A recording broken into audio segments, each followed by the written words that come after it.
Dr. Rolleston. Thank you, Chair. My name is William Rolleston. I'm a medically trained farmer and a biotechnologist. I headed the biotechnology industry in the 1990s, and more recently I led Federated Farmers and the World Farmers Organization. I've worked with, discussed with, and debated with farmers across this planet. I'm a member of the Gene Technology Technical Advisory Committee, and my brother and I own and operate Bluecliff Station, a 5,500 hectare sheep and cattle property in South Canterbury, which has been in our family for 4 generations. Today, I'm speaking to you from a farmer perspective. I support this bill. It is risk proportionate, future-based, enabling, and internationally aligned. This bill will give New Zealand farmers tools to increase our productivity, reduce our environmental footprint, and improve the quality of our products. Above all, it will give our farmers choice. Those countries who give their farmers choice to use gene technologies have thriving organic industries. By land area, the top 5 organic countries are all GMO producers. Those countries who give their farmers choice have science-based regulatory systems. They are not paralysed by precaution. Those countries trust their farmers and their farming industries to manage trade and coexistence. This bill is modelled on the Australian legislation, so I ask you to look across the Tasman and benchmark your questions against that system and their experience. This bill deals with the management of a serious issue of science. However, much of the debate on genetic modification has been based on misinformation and disinformation. If you accept the misinformation, then the rest of the argument seems quite logical. But getting this bill right depends on the underlying facts. I ask you, the committee, to use the science resources available to you. Get under the bonnet. You owe it to New Zealanders to sort out fact from fiction. In countries where genetic modification is enabled, farmers' uptake reaches over 90%. Genetic modification is extremely popular.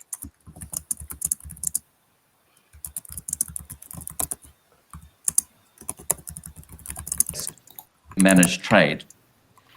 Farmers will finally have the choice to use the tools of modern technology for the benefit of our economy, our environment, and our people. And I'm very happy to take questions. Thank you. Dr. Verrill, then Mr. Chair, we've heard other submitters on the issue of traceability, and I'd like to ask you, as a farmer, what are the pros and cons of including provisions around traceability in this bill? Some of the claims we've heard have drawn analogies with food safety traceability, and I wonder if you see these issues as analogous. Well, I'd point you to the paper I attached, which was a presentation I gave to the Grasslands conference. It was reviewed by Ag Research, which showed that actually it's not in my farming situation, a beef and cattle situation, it's not that difficult. But I think you need to look around the world and look at those countries that actually use genetic modification, and you will see that they rely on their industries to do that traceability. Traceability is important, but it needs to be done by the people who get the value out of that traceability. And so that would be, for example, the organics industry, who already have strong traceability processes in place. So they could use those processes to actually ensure that they can coexist. Coexistence works. Right. We're short on time. Steve. You acknowledge that 99% of the global hectareage is low-value commodity crops, canola, corn, soy, and maize. And you say in your submission that GM will enable us to produce products which our customers are willing to pay more for. Where does anyone pay more for a product that is marketed as genetically modified? That's an excellent question. I can give you 2 examples. One, commercialised products? Yes, one is the Impossible Burger, which was proudly GMO, but showed that it had a lower environmental footprint and sold for a 50% premium over other competing products. The other product I'd point to is the BT eggplant sold in Bangladesh, which also sells at a premium because eggplants are a staple food there, but they're subject to a lot of pest and disease, and using the genetically modified BT, it sells at a premium because people realize it doesn't need so much spray.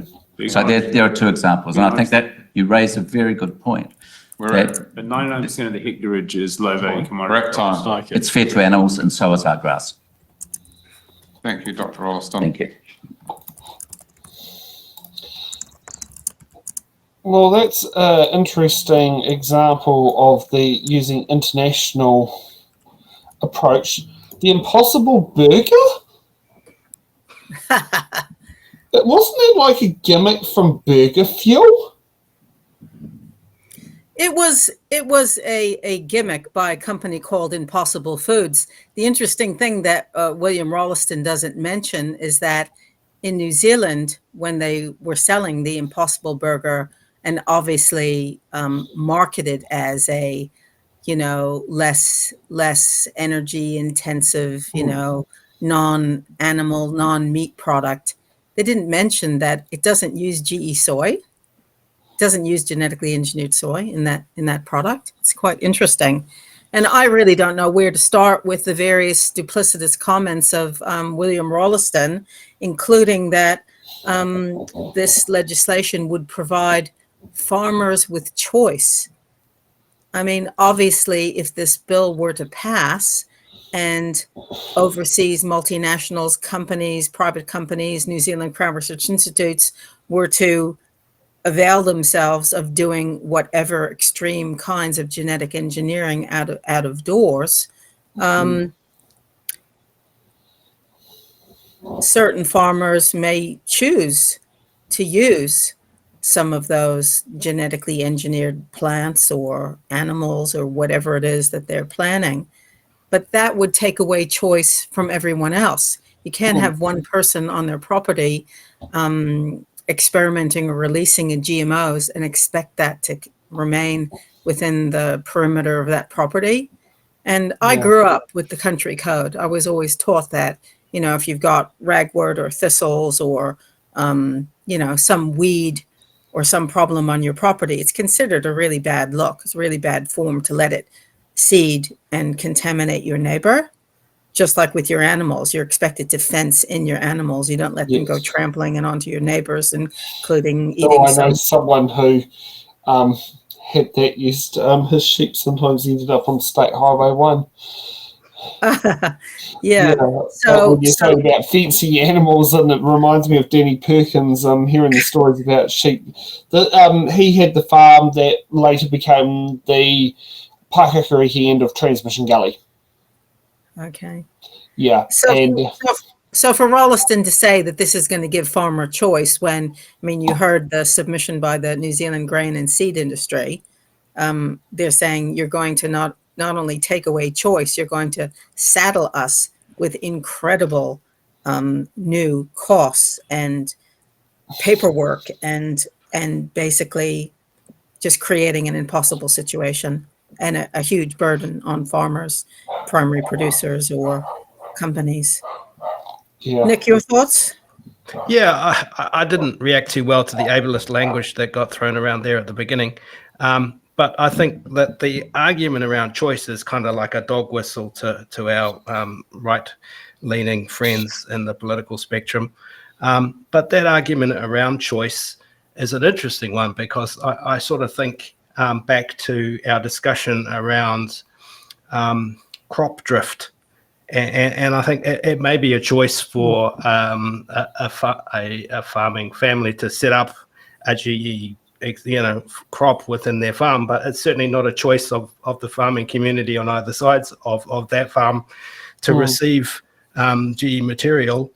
So I think that argument is it's not like you're putting petrol into a car where you're choosing to put a 91 or 95 or 98 or convert it to LPG, which is at 100 octane, And then it's going to go under the bonnet or in the fuel tank of another vehicle when they don't want that and that doesn't suit their vehicle. Yeah. And I'm I'm actually expat American. I'm still in touch with my former farming and forestry colleagues. I grew up on a dairy farm, and I know from firsthand information all the instances in Canada and the US. Percy Smizer over in Western Canada with his farm contaminated with Monsanto genetically engineered canola. And I don't know whether it was the wind or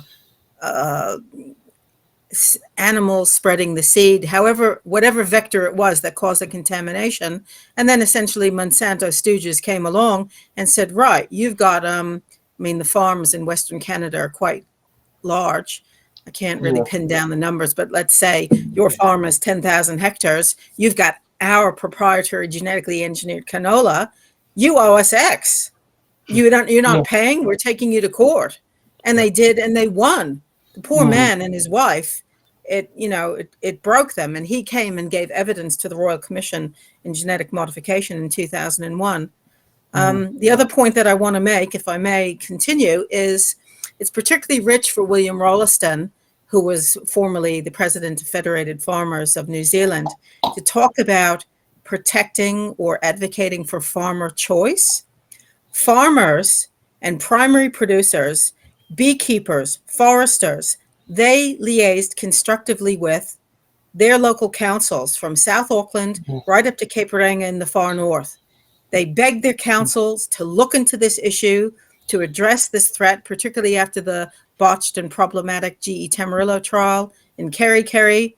And over a period of years, the Auckland and Northland councils formed the Intercouncil Working Party on GMO Risk Evaluation and Management Options. They worked in a collaborative and fiscally responsible manner to address the concerns of their farmers and primary producers and other ratepayers, iwi, hapu, everyone. And as a result of that, put in place precautionary and prohibitive GMO provisions, policies, and rules in local plans.